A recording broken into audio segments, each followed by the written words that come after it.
नमस्कार, मैं आचार्य धनंजय आप सभी दर्शकों का स्वागत करता हूं हमारे विशेष ज्योतिषीय कार्यक्रम एस्ट्रो चक्र में।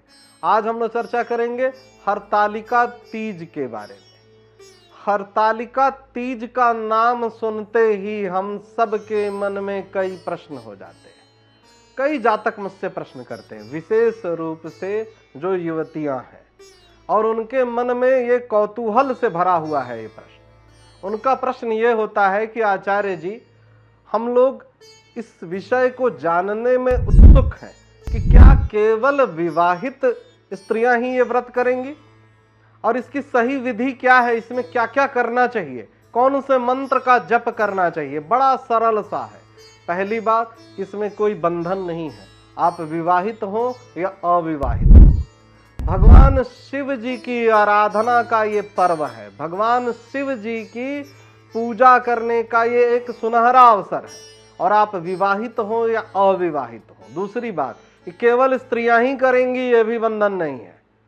पति के रूप में भगवान शिव जी का वरण करने के लिए, पति के रूप में उनको प्राप्त करने के लिए मां पार्वती ने ये व्रत, इस विधि का पालन किया था। वर हो या वधू हो, आप पुरुष जातक हो या कन्या जातक हो, अपने इष्ट की पूजा, अपने प्रेमी प्रेमिका के रूप में साधना, ईश्वर की तपस्या करना कहीं से भी वर्जित नहीं है।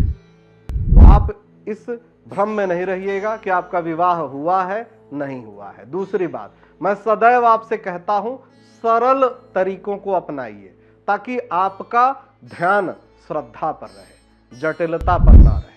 व्रत करिए, व्रत के सभी नियमों का पालन करिए, लेकिन अपने शरीर और स्वास्थ्य को ध्यान में रखिए। यदि लगता है कि मैं भूखे नहीं रह सकता, फलाहार के साथ व्रत रहिए। अनुशासन के कठोर नियमों का पालन बहुत जरूरी है। स्नान, ध्यान, साफ सफाई रखिए। प्रधान कलश की स्थापना अनिवार्य है। गौरी गणपति की पूजा की विधि अनिवार्य है। शिव जी और पार्वती जी का कोई चित्र रख लीजिए, कोई तस्वीर, कोई मूर्ति रख लीजिए, उनका ध्यान करिए, उनका श्रृंगार करिए। और सरल सा मंत्र, ओम नमः शिवाय, ओम पार्वती नमः, इस मंत्र का जप करते हुए मनी मन आपको प्रार्थना करना है।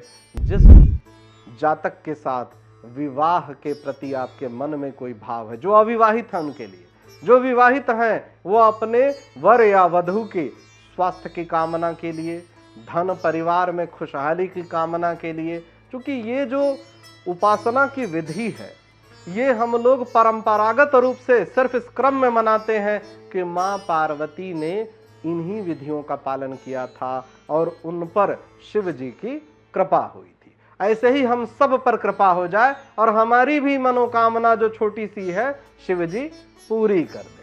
आज के कार्यक्रम में बस इतना ही। आप सभी दर्शकों का बहुत बहुत धन्यवाद। नमस्कार।